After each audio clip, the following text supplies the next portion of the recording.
I grew up in Tennessee. I knew we were already different because we were like a family of immigrants. I was aware at an early age that, we're Muslim and we're basically in a country where we're the minority and we have to do things differently. We have to be careful not to become too Americanized. That was always a big thing. Like, don't be like the Westerners, don't be American. And my mom was always afraid she was going to like lose us to American culture. Um, which always kind of puzzled me too, because, how were we not supposed to absorb this culture that was all around us? So I think there was, yeah, the earlier times, and then going to school and trying to fit in at school, but then, I knew I was different. I was, teased for wearing like Indian Pakistani clothes, and having an accent. And then, when it comes time for lunch, you can't have pork, you can't have pepperoni. Oh, my mom would be like, "Can you order a special cheese pizza for her?" Like, what? No. So, sitting out of a lot of things, like being left out of a lot of things, just because we were different. But we were always taught like that there was a reason why, like, if we sacrifice these things, God will be happy with us. And, the real reward is in the afterlife. So, when these things would arise, that was generally the answer. But yeah, that was the way that not only were we taught for like day to day, but my mom would share stories about her family and how, I had to sacrifice too when I was growing up, trying to make me feel better. But it really just made me feel sad for her too. It was more like, oh, you couldn't celebrate birthdays either, and you couldn't, it's like I just felt bad, even worse for her. And then, of course, for our own birthdays, the Prophet didn't celebrate his birthday, or we don't celebrate his birthday. So who are you to think you should celebrate your own birthday? And then you feel so guilty because you actually wanted like a special acknowledgement on that day. And you're like, oh, but who am I? So yeah, that was a big deal. And sleepovers and, the things that girls do growing up, making memories. So then you'd go back to school on Monday and they were talking about, the party over the weekend or the sleepover or what they did. And it just kind of further alienates you, because it's like at every step of the way, you're different.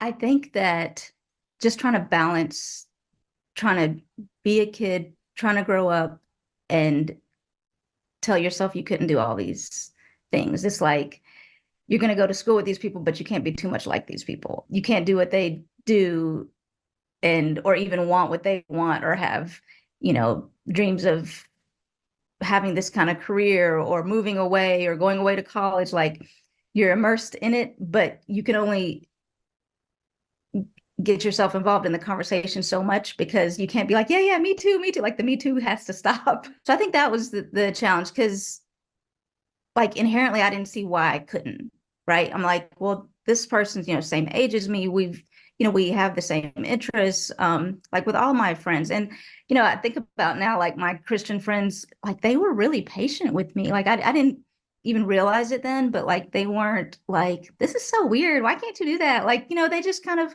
accepted like, okay, that's your culture. And that's probably why my mom let me have like a few close friends because I wasn't always like, well, she's doing it. Why can't I do it? Like I knew not to do that because that would mean, well, you can't hang out with her.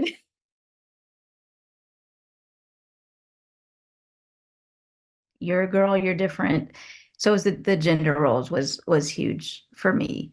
Being forced to cover up, and I was always into beauty and stuff. And, I didn't want to seem vain. Like when I fought with the idea of the hijab, it was like, well, do this for God, that your looks are not important and, this kind of thing. I didn't want to feel vain, but it didn't come down to vanity to me. What I started to feel like every time I put on the hijab and left the house, it was all the no's. It was all the you can't do this. Like it was just putting this cage over myself and my demeanor would change. And I didn't feel like myself. And I hated myself when I looked in the mirror. And again, not just because vanity, because I would, put on makeup, nothing too glaring. I still tried to dress like okay, but just, covering. But I just felt like I was in a prison when I had it on.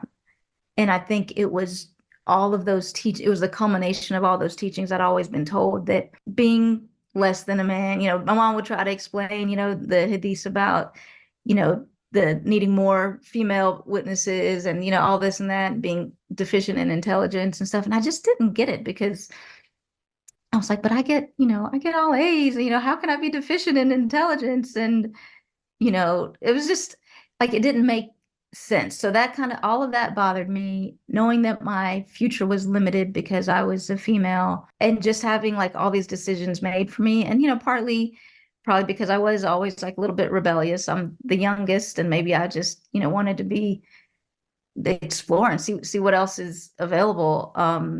Besides what I was told, they were trying to like protect the girl. So that whole, the having to protect me more theme bothered me because, you know, I'm learning more about it now, like how that leaves an impression on a young girl. Like, what is it about me that makes me so easy to be a victim? Like, what is it? Why do I have to be protected in this way? And like they say, like it kind of sexualizes girls early to be like, well, because somebody's going to be attracted to you and then this is going to happen to you. Like you're not thinking about that when you're 7 or when you're 10. It's like, why can't I wear shorts? Oh, somebody's going to look at you like so then you're teaching girls about stuff that really they don't really even need to worry about, or know about. Um, in that way. So I feel like in some ways it takes the like innocence away, and you feel like there's obviously something wrong with you, because if there wasn't something wrong with you, why go through these great lengths, to cover you, protect you, keep you inside, marry you off early because, something terrible is going to happen to you. Like it's just constant like fear. But yeah, and then I mean the other thing with my brothers too, it was always understood that they would get good educations, get good jobs, move away. And for me, that it was just, get through high school, we'll find you a mate and marry you off. Like there was no talk about like career for me. Like career was just, like a pastime. Like for my mom, it was just like, it's just a pastime until you get married. But for my brothers, of course, it was more important. Like, well, they're going to be, the breadwinners. So there was more focus on their education. And for me, it was like only because it was kind of required in the US that you had to keep your kids in school. I knew I was pushing the boundaries, but I knew also that I would have never gone so far to be like, I don't, I don't think this is a right belief. Like it was more like, this is the truth and this is what I believe, but I'm having a hard time adhering to it versus, I think there's something wrong with this. That I think there's something wrong with this only came at, well into adulthood. So I feel like, especially because I was kind of taught like, God can hear your thoughts. Like it's not just your actions, but if you, so much as think something that is out of line with the Islamic teachings, that, you'll be struck dead. So you just can't even go there. So I wouldn't say, you know what, I kind of questioning my religion like that would have never, ever crossed my mind. It was just, and I used to defend Islam a lot because, same thing I was taught, like, well, but if I'm a good Muslim, I'll go to heaven. And, even though there's a lot of, contradictions, um, we picked the ones that fit the narrative that helped us live day to day and feel like we were following, something that was good and true. There was a period where it was after the market crash in like 2008. My husband and I dove deep into personal development because we were, falling into depression. We had lost everything. And through personal development and just kind of like self-reflecting and asking myself, like, going inside for comfort instead of outside, because outside was chaos, really, with, the markets and finances. It was the first time I went to this intuitive meetup development group, and it was intuitive development meetup group, and it was my first time meditating. And the first time I meditated, and it was a guided meditation, and it's like where I went, or I was transported into like this inner world that was so comforting. And I was guided to see, like, I mean, I'm going to get a little woo-woo, but I was guided to see like this whole support team of, angels and guides that were with me. And I was like, but wait, we don't really believe this in Islam, but it feels so good to know that I can actually create my own future. It's not just this is one, path for you and that's it and it's determined. And I was scared. I was really afraid because I was like, wait, I just went, in my mind, I just went to a place that I've never been before. And I felt so empowered about taking control of my life. And it felt good when I meditated. But when I opened my eyes, I was really scared because I'm like, now I'm back in the world. Like I went to the meetup group with my hijab on and everything. Like I was, fully Muslim, but I was like, but I just experienced something that I've never been taught.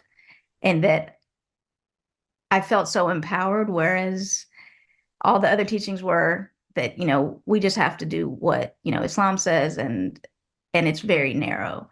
So the more I meditated, because then the guy that was leading the group, he was like encouraging us, develop your intuition. All you have to do is, close your eyes and listen to what feels good inside. And the more I listened to what felt good inside and it was contradicting what I had been taught, then I started to have a lot of conflict because it felt good to listen to what was inside and my life started to like improve and financially like things were getting better in my world because I was trusting my gut, but it was contradicting what I had been told. And so I was scared because I didn't want to admit that I was believing in something that I hadn't been raised in.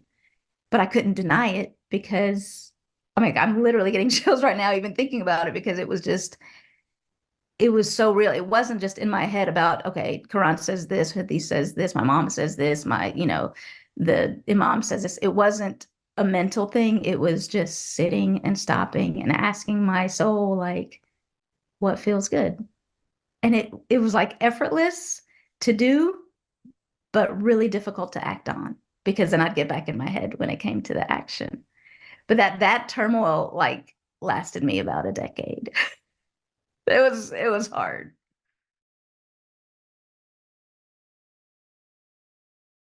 The movement is called the Ahmadiyya movement in Islam, which is one of the sects. And what they believe is that the promised Messiah, who is basically the second coming of Jesus, who's promised in a lot of religions, they accept that he has come. So about, I guess, maybe 150 years ago, 120, something like that, years ago that he came. And so the people who believe in him, in addition to Muhammad as the prophet of Islam. So it's like kind of like two teachings. So all of the regular teachings that, the Quran and the Hadiths.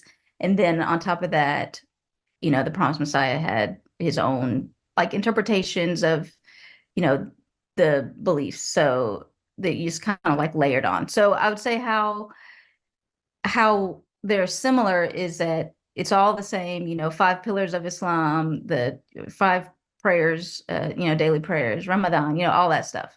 Hmm. The the difference, what makes it challenging for Ahmadi Muslims is that there's a lot of Muslims who claim that they're not Muslim because there shouldn't be a prophet after Muhammad, which is interesting because then they also still say that they're waiting for the Messiah. So I don't know that used to be like a big argument like this. That's always the argument. You're not really Muslim anyways, and this and that.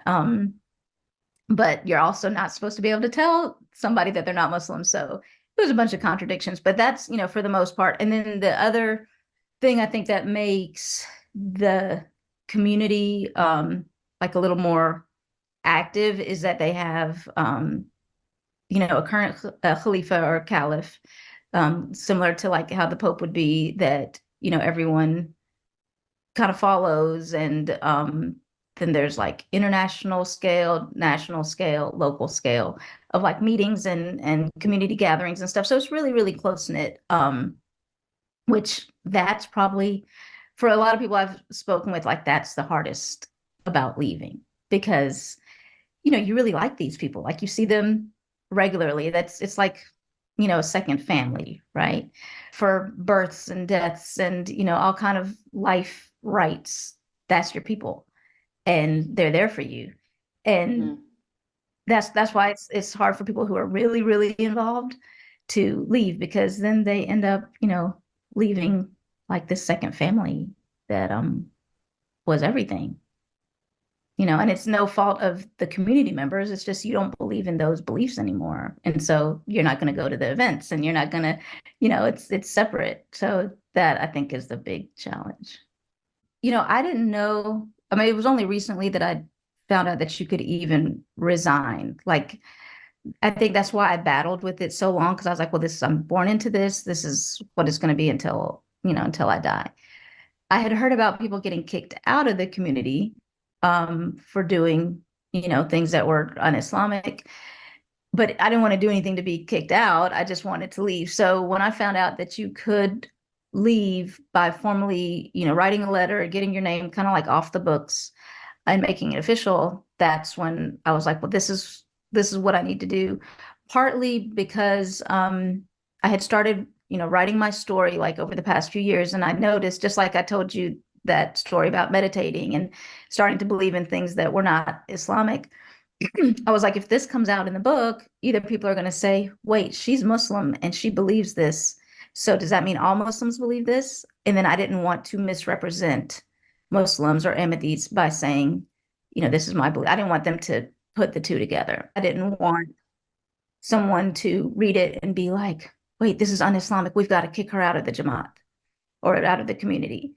So for those kind of two reasons, I was like, well, if I, draw a line in the sand, have a letter with a date on it, then that way, if anything comes up, I mean, I know people are going to, disagree, be unhappy, whatever. But if anyone wants to say, oh, we kicked her out, like, especially after my book comes out or, these interviews and someone says, oh, she was just a terrible Muslim, we kicked her out, then I can be like, well, actually, you accepted my resignation on this day and just kind of like leave it at that because that's not necessary. But I understand why people want to do that though, because I've seen that like happen, talk about that happen. It's because no one wants to believe that something they love so much, someone would willingly leave. Like if you really believe in it, it's like, so of course there's something wrong with me, not, you know, I either didn't know enough, I didn't learn enough, I wasn't taught the right way. And you see, she was such a bad Muslim, they kicked her out. So I just wanted to, stop that narrative before it started. I think the turning point was going online and finding a couple people like that had shared resources about leaving the community because right before that happened, I had read Unveiled by Yasmin, and I was shocked that I was like, oh my God, this is an ex-Muslim woman like that. I was just like, it was so foreign to me. Because I think I'd only heard of one more before, and I was like, okay, that's an outlier. But this was so like recent and accessible, and I, chatted with her on Instagram. I was like, oh my God, it's a real person. Like to me, that was to communicate with an ex-Muslim in real life. It wasn't just like a dream or, an impossibility. Like this was a real person. I think really just from following her on Instagram, then I started like getting, suggested for you and blah, blah. So I started chatting with other ex-Muslim females and I was like, it's a world because you don't just walk up to somebody and be like, are you Muslim or ex-Muslim? Like you can't do that, right? So it was just this little thread. And then it was like, another friend that I met, she was like, oh, I found a community on Reddit of ex-Muslims. I was like, what? And she's like, yeah, you just go to Reddit and type ex-Muslim. I was like, what are you talking? And I didn't have a Reddit account. So I was so afraid. Because, it's like, where am I going? Is it really safe for me to go here? If I go here and they're gonna be like, what are you doing here? Or you don't belong or whatever it is. I was so scared. But just like the internet trail, like one thing, led to another. Then I found the group talking about Ahmadis in particular, and that's when it shocked me. Because I think I was thinking to that point, like, okay, I can understand why people have problems with certain aspects of Islam, but that's why we have Ahmadiyya, because it's a much nicer like interpretation of a lot of the teachings. There's explanations that kind of like modernize it a little bit. We don't believe in killing and all this. So I was like, I kind of felt like I should at least be happy that I was raised in a milder version of Islam. So I didn't think anybody would leave that because it's like, yeah, it's not that bad, right? So then to find people, there was one lady who, it was actually one of my mom's friends, which was shocking. Like if my mom was still alive, oh my gosh, I would have loved to talk to her about all of this.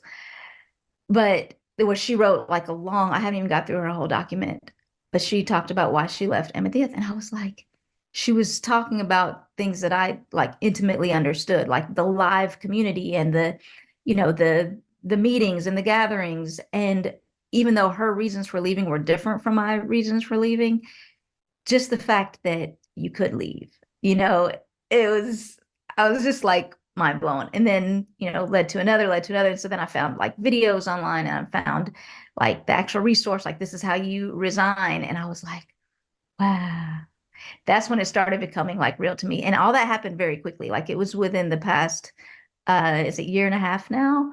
But between the time I first picked up Unveiled to now, I was terrified to let my family down. You know, both my parents have passed. I think if they were alive, I probably would not have been able to do it. I just don't want to like hurt older people, you know what I'm saying? So I think in that way, like I got the benefit of that, that I didn't feel like I was gonna have to really hurt their feelings. The rest of my family, they've got their own families. They're, mature adults, and I think they're still like disappointed or, unhappy. I don't know the exact words for how they're feeling. I'm just like guessing. But I would imagine that just knowing that, someone they love is like breaking away from something that we all did together for years, it's maybe it's that kind of feeling. So that's been really difficult because I love my family members. I want to maintain, as close relationships as I can, but our life was just like life and religion were just so intertwined that it's like hard to tiptoe. I want to feel like I'm finally free to say and do what I want, but I'm still living like that double, still living the double life. I haven't completely freed myself because I don't want to inadvertently hurt someone that I love. Even if I'm not talking to them directly, like I'm still very careful just because I've lost, like I said, I've lost my parents. I don't want to lose the family that's left, you know what I'm saying? And I just wish that religion didn't have to have that pull. Like not all religions do that to families, but this one, it really kind of, you feel the pressure to choose. But, I wish, like, yeah, I'm still navigating that because I wish that our personal beliefs didn't affect who we were to each other. I can't really still go along with the act, like I feel like I did that for so long and it's really heavy. It's really heavy to do that because your soul is like, okay, but when are we going to start living? Like, I see you're doing this for everybody else, but what about us? Um, like nobody really cares about your desires as much as you're going to, but I'm so worried about other people's, feelings and stuff. And there's only so much I can control, which is really hard because being a perfectionist, I just think that I should be able to make everything right all the time. Like, why not? You know? Um, so learning to let go of other people's thoughts about me, criticisms about me. I mean, I haven't heard horrible things. I mean, there's some, but for the most part, the people who I really care about, they haven't said bad things about me.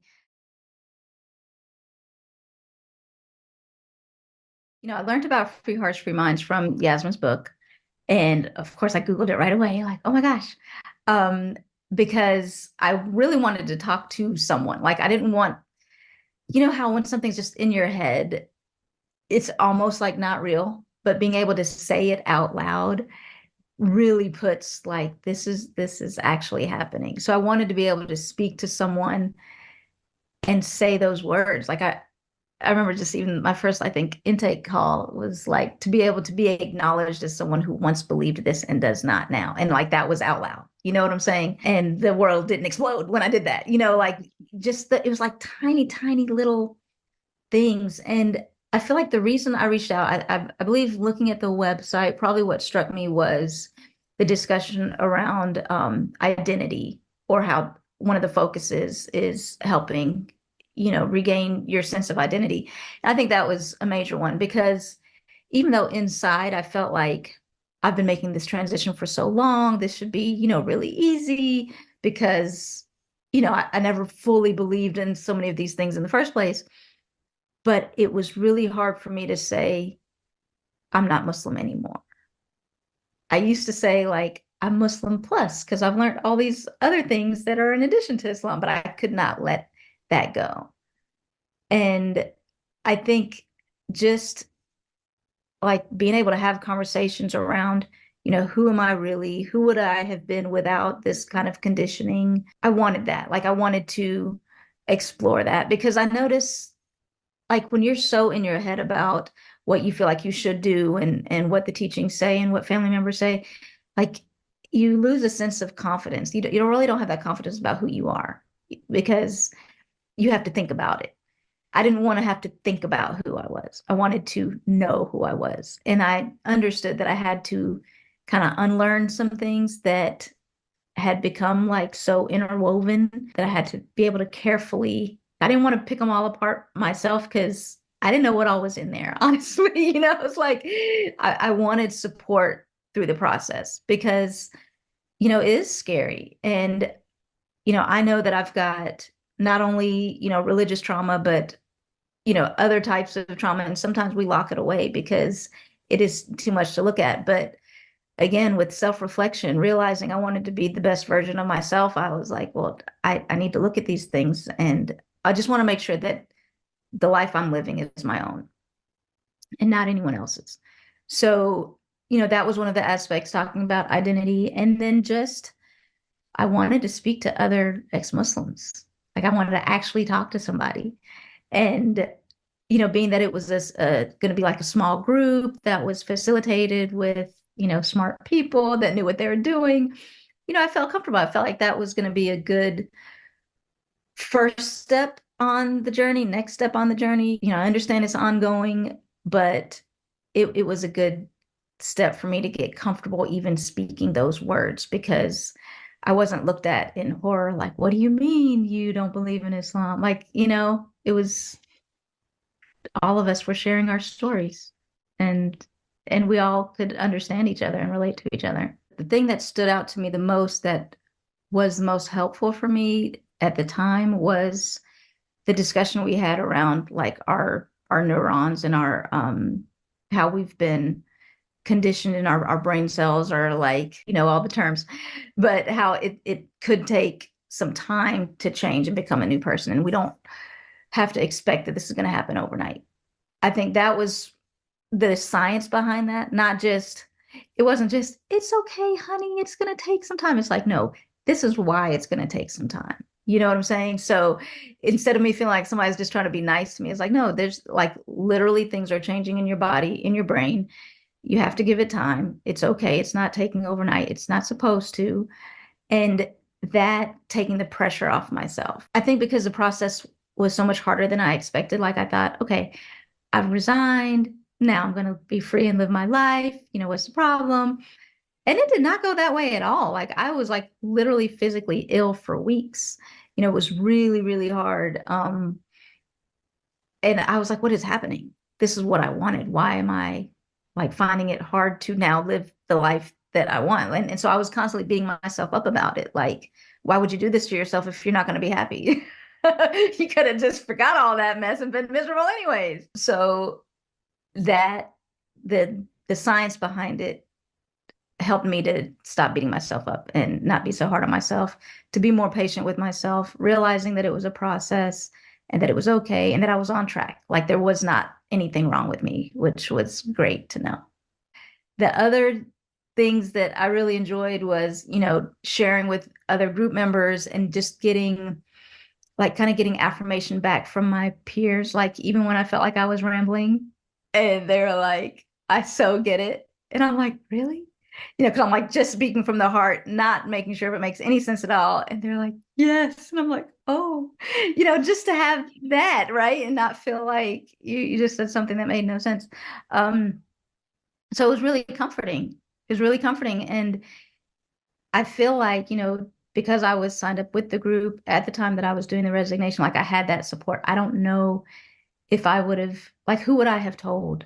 hey, guess what? I'm doing this resignation. I mean, I'm not going to tell like my neighbor. Be able to tell people who understood the gravity of what I was doing and really be there for me and ask me how I was and let me vent about it and all the mixed feelings I was having and not feel, judged or any of that. Like to feel totally accepted by people that you only knew for a few weeks is fantastic. But the only reason that's possible is because we have such a like shared experience, even all around the world, in all these different countries, but there's still so much of us that is the same. And it was wonderful, really. Even in the US, like when I did searching for, can't just find like ex-Muslim support groups. Like it's just, I think even ex-MNA, I think that they changed their model where they're not, doing like community stuff as much. So trying to reach out to someone like I think I, Googled up like life after religion or losing my religion or whatever. I think that it's a specific kind of trauma that comes with being Muslim that okay, when you're told when you literally read like every day in the Quran that, if you disbelieve, you're gonna go to hell. Someone has the right to kill you. They should kill you. You should kill, you're growing up with that. You're so afraid to like that can't be me. Like I can't do that. Some of the conversations we had in the group were like, this is normal, this is not normal, like boundaries and this and that. And I'm like, they were all blurred, right? Like living for others. Of course you live for others. Like, oh, you don't live for others? Oh, okay. Let me figure out how to live then. It's like that kind of things that were so normal that you kind of had to like get an outsider perspective, but you wouldn't know what to look for unless someone put it in your face and showed you. So I think that's why it was also particularly important. Probably the best advice I would say is to take time to go inwards and try to tune out everything that you've been told and you think you should do and just measure, measure your sense of peace against what you feel on the inside. Let, let, like tune into your intuition and what your soul is trying to tell you and then take action of what you think is best. You don't have to just follow what you've been told just because whoever taught you that has been following what they were told just because. And, if you really want to live your own life, you have to listen to your own inner voice. I mean, I feel like we have everything within us to live our lives. I'm not meant to live your life. You're not meant to live my life. And I don't want anyone looking at me and be like, I would need to do what she's doing because that's also not, that's not the point. Each of us is so different and so individual. And I feel like we all have our, special attributes that if we're trying to fit in and be like everybody else or follow these strict rules, we'll never get to really be who we're meant to be. And I think you're doing not just yourself, but I mean, the whole world a disservice if you don't do what you're meant to do. So take the time to figure that out.